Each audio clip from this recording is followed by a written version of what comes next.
Hello and welcome to the first ever Cricket Field End podcast with me, Pete. And me, Dan. It's our first ever venture into holding such a podcast, so do bear with us if we're a little rough around the edges to begin with.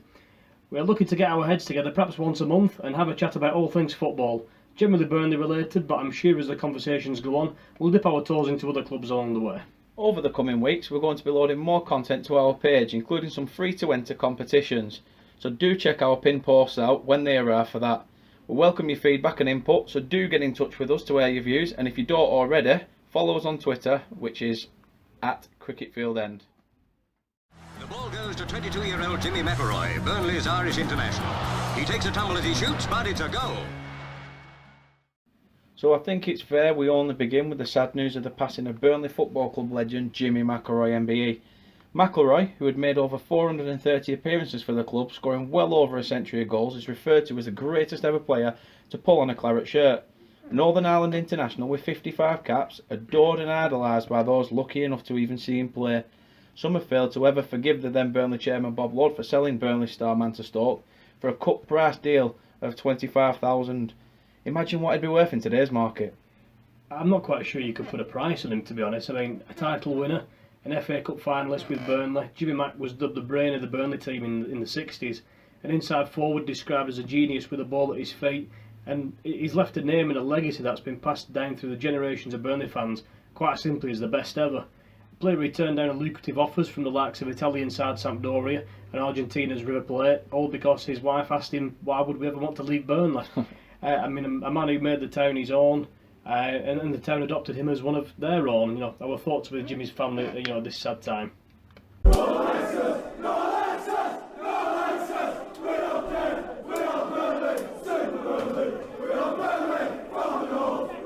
Right, come on, we've got to talk about it, Dan. Let's talk Europe.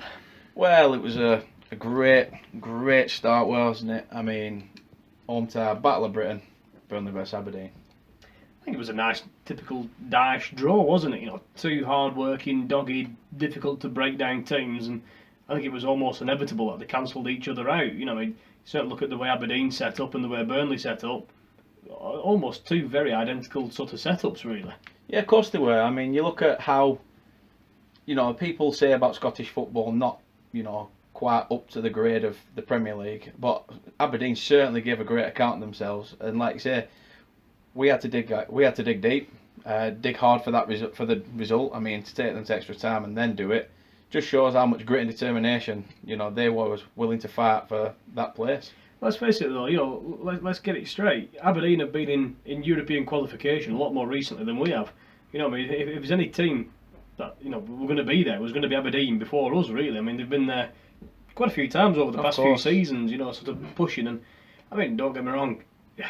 Yes, we all know what people think of the SPL, but like I say, they gave a good account of themselves, and they certainly gave us two really really good games. They certainly did. I mean, the extra time win, it was one of those heart in mouth at extra time. I mean, you were in the cricket field, I were up in the Jimmy McElroy. How did you see it from your end?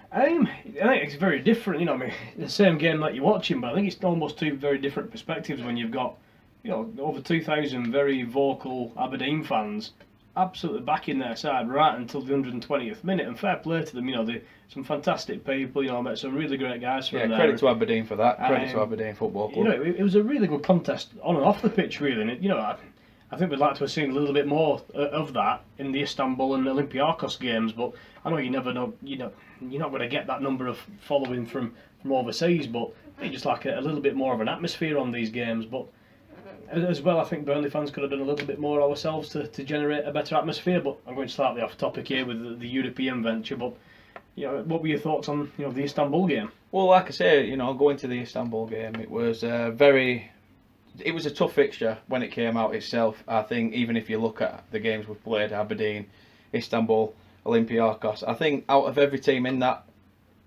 qualification group, we've kind of had the toughest of the lot.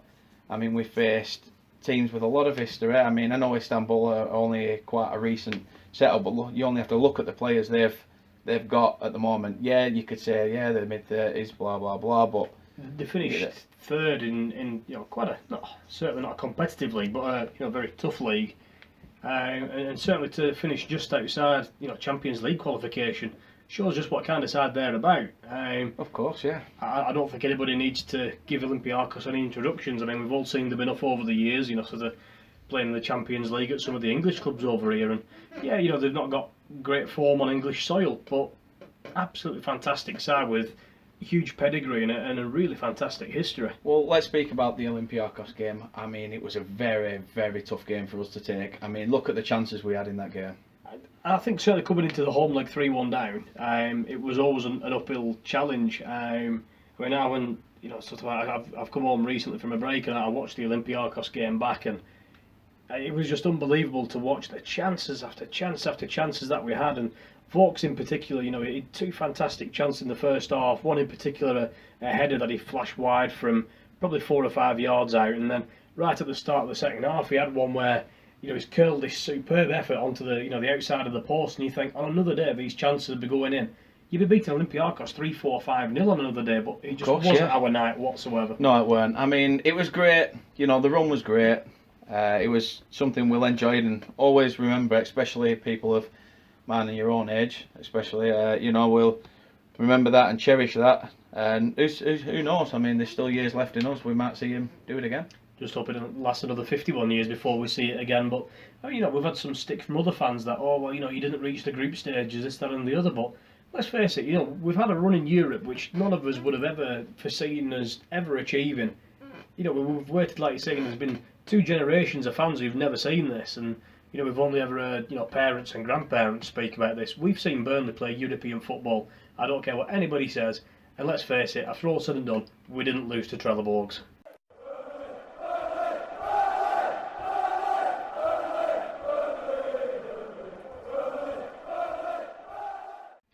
There's been a lot of talk about this Europa League campaign having a bit of an impact on the league form, with the Thursday, Sunday fixtures. I mean, personally, I don't really buy too much into that. We've had enough seasons of Saturday, Tuesdays to fit games into a busy schedule. What are your thoughts on it? Do you think it's impacted on the league form at all? I think it has. You look at the season we got promoted, the 60-odd games, it was a joy to behold the fact that we'd achieved that achievement with such a depleted squad in itself, and you'd like to think so. I think it has had an impact. Like I say, there's more travelling time, which results in less training time. It's not beneficial for the squad. I mean, it cut pre-season early. Obviously, we've got key players out as well. So all in all, yeah, I think it has been a bit of a factor in the Premier League season. That being said, and I'm by no means here mean anything negative, I'm glad that I've seen us in this cup run. I'm not one of those that said, that Europe's give us a bit of a kick in the sack, should we say, for the Premier League. I think really what we knew full well when we were fighting for that 7th spot what we're getting ourselves in for, and I think, to be fair, we could have dealt with it maybe a bit more accordingly. Yeah, I think I'm probably a little bit more on the other side of the fence and think that, like you say, we finished 7th. There were a few games left to that end of the last season where it was looking more and more likely the games, whittled down. That Leicester game, and we were 2-0 up inside 8 minutes. You start to think, this is going to happen here. Game or 2 later, Everton slipped up. It was all but mathematically certain that we were going to finish 7th, barring a 17-goal swing or something ridiculous. But I think we knew early enough that, pre-season was going to come early. We probably weren't going to get as many friendly games. So this is what we'd asked for. You can't get into a European competition, albeit the very early qualification stage, and then suddenly be surprised that you've got to start travelling, to... I know Aberdeen wasn't a million miles away, but it was far enough for your first fixture. Then you got Istanbul, then Greece. Yeah, there's travelling involved, but hey, you're a professional footballer. This is what you're here to do. And then there's a few players in that squad who've done a bit of travelling. With previous teams like Defoe and Gudmundsson. They've had that experience in Europe, so they do know what it's about. Is it perhaps a little bit of naivety on the club as a whole's part? Perhaps, but excuse me, it's a tough one to take to go out before the group stages for me. Yeah, like you say, you did say about players there. I mean, players are, we didn't bring in as many players as we wanted to in the early starts of the season, so that doesn't help in not having the numbers in. Like you say, the pre-season was cut short, yeah, and we should have been well prepared for that. It's there was injuries to certain players. We haven't bought in, like Dash has come out and said that he'd have preferred more bodies in early to get them in. Yeah, and I think with the Aberdeen game when he brings Dwight McNeil on, who at that time was a complete unknown quantity, I think that was almost a bit of a statement then. I mean, in fairness, McNeil's taking his chance, but I think that was a bit of a statement there to bring on, didn't he? Yeah, I think there was more senior players he could have thrown into the mix, but he's put McNeil on. Probably a little bit of a brick towards the board to say, come on, pull your finger out, let's get some signings in. The players that we did sign, they looked all right so far. I mean, I know Gibson's... Ideally, after that's when I think the board actually did quite wake up, and it was only a few days later there was, signings galore. Yeah, I mean, like with Gibson, when he's played, he's not played much, but we all know what he's about. Joe Hart, I don't think anybody needs to introduce Joe Hart whatsoever. I mean, he's proved it in the games that he's played so far, what a quality keeper he is. Certainly at Wolves, he kept in the game at Wolves, certainly in the first half, with 3 or 4 world-class saves. Vidra, again, did it in the Championship. We've signed another of the Championship's top scorer from the previous season, as we did with Chris Wood last year.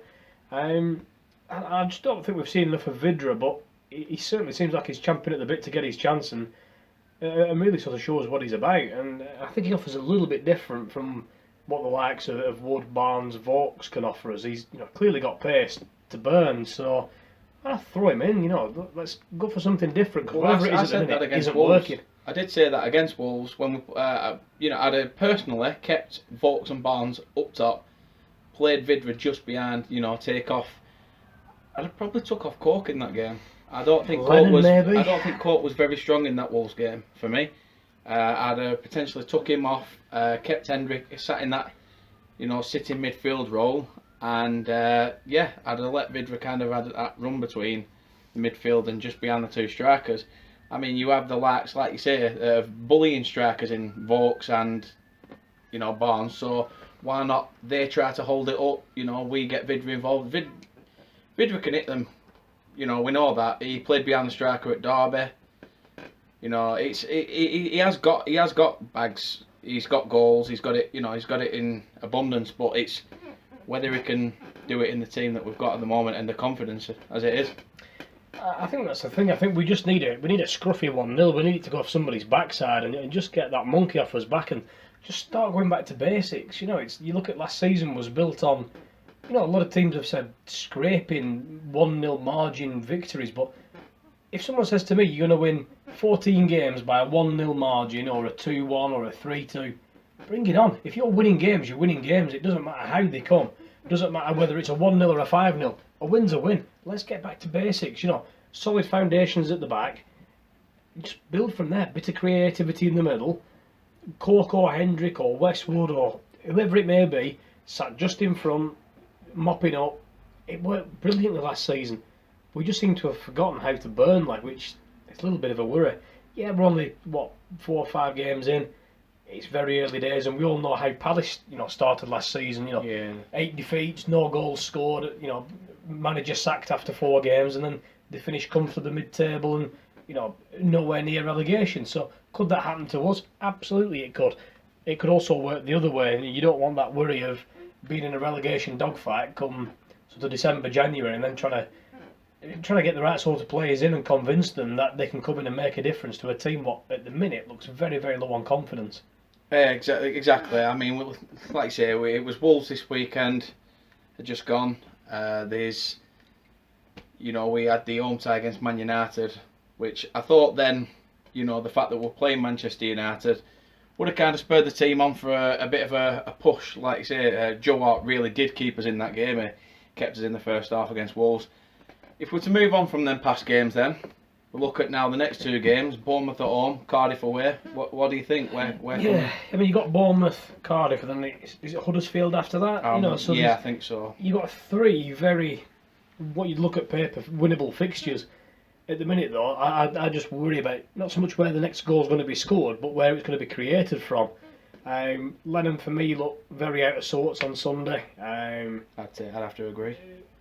Goodmanson hasn't been his sparkling best, as he's still carrying that bit of a knock from the World Cup that he picked up.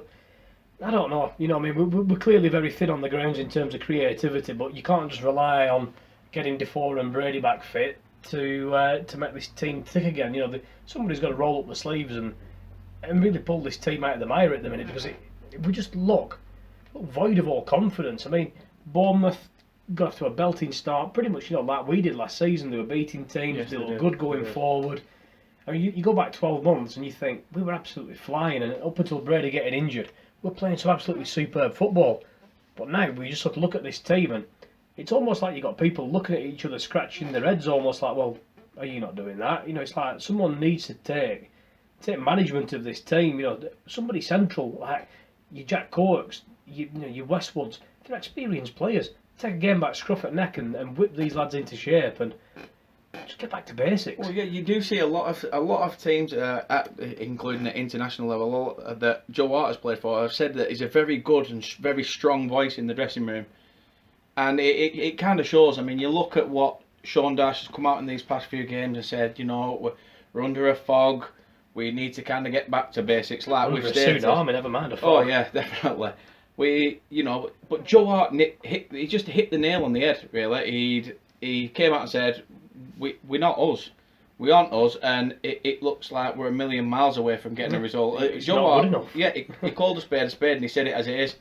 So for me, I think, we're seeing 2 parts. Obviously, Sean Dyche has to say what he needs to say to, he doesn't want to chomp at the bit and say, yeah, we are doing, we are low on confidence, but I think he wants to keep. I think, as such, no disrespect to Sean Dyche. He's been a great manager. I'm not one of the Dyche out brigade, so for all those saying that, I think it's absolutely disrespectful especially for what he's done for this club.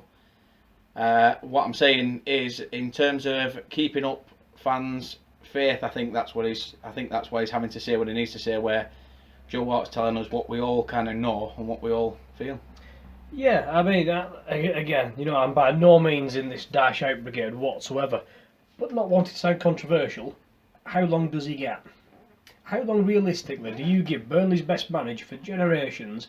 How long do you give him if this is still carrying on in another, let's say, half a dozen games? Look over the next 3 games. I know Dyche's mantra is the next match. Let's look at the next 3: Bournemouth, Cardiff, Huddersfield. If we don't pick up anything, or maybe pick up 1 point out of the possible next 9, how long does Dyche realistically have? I'd like to say he has the board's backing. But for me, does he back the board? Has he recently, with the fact that we got Europa, did he actually think, did his eyes open and think, oh, we're going to have that little bit extra of cash spend. We are going to have that little bit more freedom to do what we want to achieve and take it to the next level. And the club have kind of just sat at a standstill, and he's thinking, well, I'm left here scratching my head. I've done this for the club, and you're kind of holding me back in a way. So is it? We did say about Dyche last year when he were linked with possible clubs like Palace, like you've said, who had a bad start, and he got linked with the Everton job, and even to the point where people thought he was going to Everton and that he was going to take Ben Mee with him, and there were all these rumours, like you say. But would you rather see the board do that to what what most Burnley fans would say is our best manager in decades, than would you rather see him chucked away by the board, or would you rather see him go on to pastures new if he was to? It's a big season for him, isn't it? Because you think, over the last 5 years, he's had nothing but success. Even the relegations, he had credit for everybody. All the pundits were saying what a fantastic manager he is. If Burnley keep hold of him, they've done well, And we came up as champions the season after when we got relegated. Came up as champions. Everyone's raving about him. First Premier League season back up, stayed up relatively comfortably. Not playing fantastic football, but playing some alright football. Last season was just absolutely phenomenal. He's having these rave reviews, there's fans from all over the country saying, oh, he's next England manager, he's this, he's that. And he's been tapped up for every possible club you can imagine. He's been, like you say, Palace, Everton, Leicester, Sunderland, Swansea. He's been linked with so many jobs. But what if it all goes wrong this season? Where does he go from here? If it goes pear-shaped, and people think, oh, well, he's built all these foundations and it's all crumbled underneath him. Yeah, it sounds a bit drastic, but where does he go from here? He's probably going to have to drop down again to rebuild with a club like he did with Burnley. I don't want to sound too controversial because, let's face it, I'd rather see him turn it round and have the supporters backing, but you just worry that these next 3 games are absolutely vital. I mean, for me, Bournemouth... Would you say that these fans that are having this dash out brigade, which, like I say, we've both said we disagree with, that he needs chances and things like that to turn this around, but would you say to those... What would you say to those fans ideally? I mean, to the point that they are saying, they are saying this, and it's said with some meaning by some. I mean, I know there's a lot of people out there fishing, and sort of trying to dangle it out just for bites and comments and likes on social media. But I think let's be realistic. Look at the club as a whole. We are not a top 7 Premier League side by any stretch. No, we're not. Let's have some realistic outlook on it. We are what we are, and the fact that we are currently bottom of the league is probably, had we have not finished 7th last season, not being a surprise that we're there this season. I struggle to see that we're anything more than a mid-table Premier League team at the very best. If somebody said to us last season, "Oh, you'll finish 7th," you'd have laughed at them. You'd have thought they were, on drugs. But the problem is, there's this sudden expectation that we're going to better that. How on earth do you better that? We're not going to break into the top 6 of, the 2 Manchester clubs, Liverpool, Chelsea, Tottenham, Arsenal. Not a prayer that's going to happen. You don't break into that. I mean, Leicester, credit where it's due, they had a fantastic season. Will it happen again anytime soon? I'd be amazed if it did. I think you're going to be looking another 10, 15 years before you see anything like that again. I mean, there's been a lot of talk about Wolves going up, with the players they've signed, the money they've spent, and, they're building a very, what you'd call a continental side, and their chairman's come out and said, well, we want to build and we want to be as, as successful and as big as Man City have been these last 3 or 4 years. If they pull it off, fair play, but that clearly isn't the Burnley board's mould by going out and betting the ranch, as we've heard, and all the rest of it. But there's got to be a point where you think, market's moving forward, we can't afford to be left behind. No, totally agree with that aspect. Like you said, the fact that there's a lot of foreign investment coming into the Premier League now. I am not within any doubt saying that our board are, holding us back. No doubt, I'm in no way am I saying that. What I am trying to say is that I feel the board needs to kind of stretch the purse strings, grow some kahunas. Yeah, we need to take risks. We need to take risks. Now I know we took risks before, but not in a massive aspect. I mean, the risk was the RTV deal, which it took us. It did, and it knocked us. To be fair, it was quite big money for us then, and now. Now just staying in the Premier League, the money from that, the TV rights, the money that's generated from the Premier League itself should be enough to. Even just finishing, when we finished season before last, what was it, 16th we finished? Yeah. And then finishing 7th. I think the difference just in that alone was about 24 million quid. You make 30 million quid on the sale of Michael Keane, 18 million quid on Andre Gray. Has that been completely reinvested? I wouldn't say so. You can't say that it has. I mean, yeah, we've signed Vidra, we've signed Gibson, yeah, that's 30 million quid, but we told these players the season before, and you think, there's got to be something's got to give. You'd love to see the club just gamble a little. When you look at the money, I know they've got big backers, but look at Fulham. Fulham came up, real intentions, spent some money. I know they've got this billionaire owner who's got more than enough to buy Wembley 2 or 3 times over. But even still, there's got to be an element of risk, hasn't there? I mean, you look at some of the smaller clubs, even Huddersfield have spent enough money. Cardiff have spent a bit. They're not. I mean, yeah, they've got the crazy Thai chap there, but they've come and spent a few quid. By the size of Cardiff means. There just seems a cluster of clubs, ourselves included. Newcastle with Mike Ashley. Excuse me, they seem to be a little reluctant to spend, but in this business, it is a business. Let's face it. Of course, it is. It's not to just them, it's not. To us as fans, it's why you're not backing the manager? Why are you not giving him the funds? Why are you not doing what us as fans would expect from you as a board? Like you say, to them, it's a business. To them, they've got to look at accounts. They've got to look at the money they put in. Putting into bringing out as a profit or whatever. This is the thing. For the past 2 seasons, we've been working in a profit. So you think, even after all the sales, even after all the purchases, forget all that, we're in a profit margin. Where's the gamble? Where's the, what, let's have a go at this. Let's back the best manager we've had. Give him some money, give him a budget to spend. Another aspect, how many years have we been saying, the club's going to be secure for 10 more years, 10 more years, 10 more years. Okay, so you said the same 3 years ago, you said it 2 seasons ago, you said it 1 season ago, now you're saying it again. But we understand that. Even if it all moves on each year, that we're secure for the next 10 years. What about all the money additional for Daesh improving from 16th to 7th? Another 20 odd million quid there. Where did that go? Yeah, I know there's outgoings, I know there's wages, I'm not naive enough to think that there's not outgoings, that we're just making money. I understand that, but there's got to be something give in order to progress. I'm not saying that we want to top 7th. I mean, if we finish 17th, fantastic. We're in the top league again. Let's go again next summer.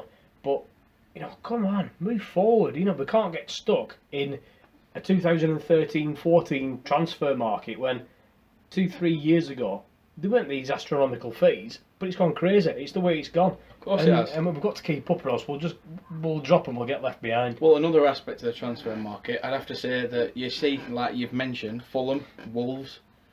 They've delved into the foreign market, something that Burnley really struggle with year in, year out. We do, and I think we need to look further than the end of his nose. I mean, we've got a very British, Irish core to the side. With just Brexit side, as people like to refer to. Absolutely, who's this Brexit guy? Can we sign him?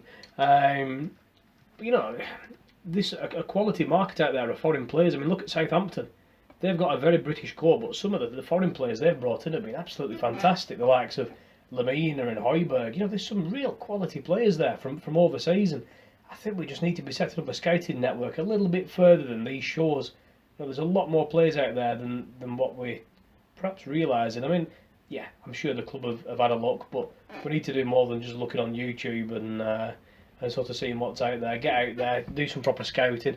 You look at the likes of the Portuguese, the French leagues. There's some cracking little players there, and the likes of your Wolves and your Fulhams have picked up some belting foreign players from there.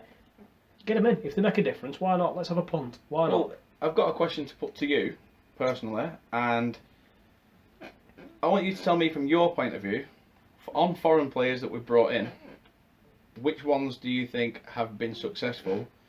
Which ones haven't? Which ones would you have also liked to have seen a bit more of?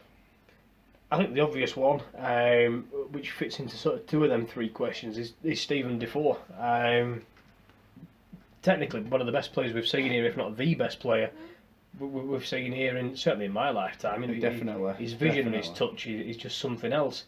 Would I like to have seen more of him? Yeah, I'd like to have seen 2 full seasons out of him. A player who was coveted and seemingly wanted by Ferguson at United a few years ago before his bad injury.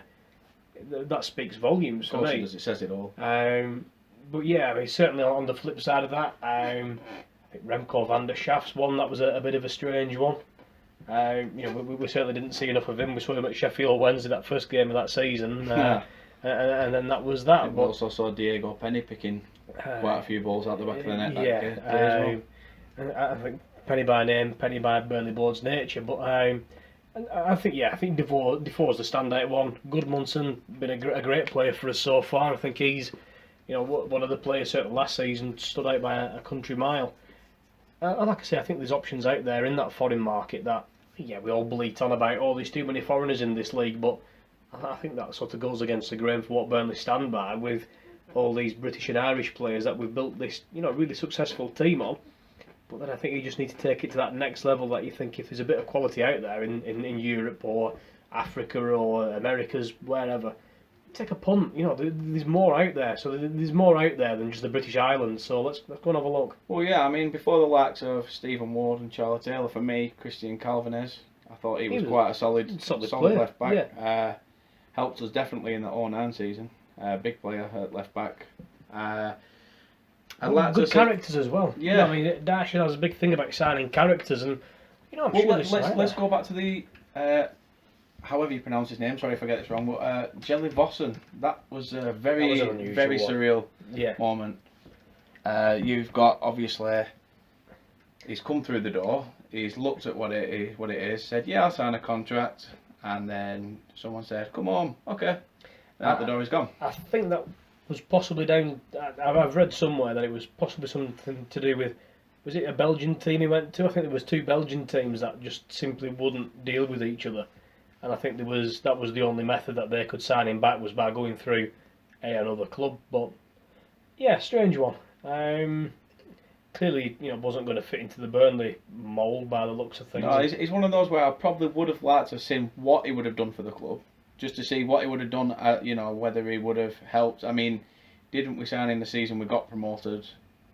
I think, and then obviously from there, it was an odd one. And then there's been a lot of talk as well about whether Daesh can manage the foreign culture and perhaps attitude of European players. Maybe he's clearly a man manager. He does well with that, but maybe just another angle from someone of a different culture, different background might just bring a bit of colour and character into what's a very low on confidence dressing room at the minute, which I know we can't change until January. No. But it sounds ridiculous. I'd love to have seen us have a punt on someone like Yaya Toure, even if just for a season, just somebody like that, bit of clout, knows what the league's all about. I'd have had a day. I mean, I know wages were probably astronomical, but he came out from a man though that said he'd play to stay in the Premier League, he'd play for £1. Yeah, it wasn't about the money, but no. Maybe sometimes do you wonder whether there's characters out there in players from overseas that maybe think they're bigger characters than the club, perhaps. Yeah. Maybe there's a worry about that.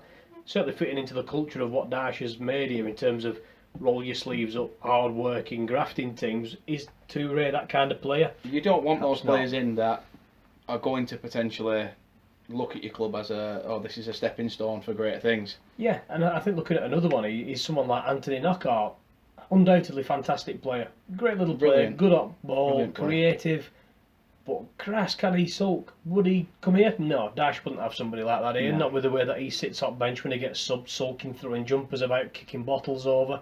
Daesh wouldn't stand for something like that. I dare say there's probably a bit of caution over players like that coming in and being like that and just thinking, you know what, sit up bench, sit it under 23s, because Daesh just won't entertain you.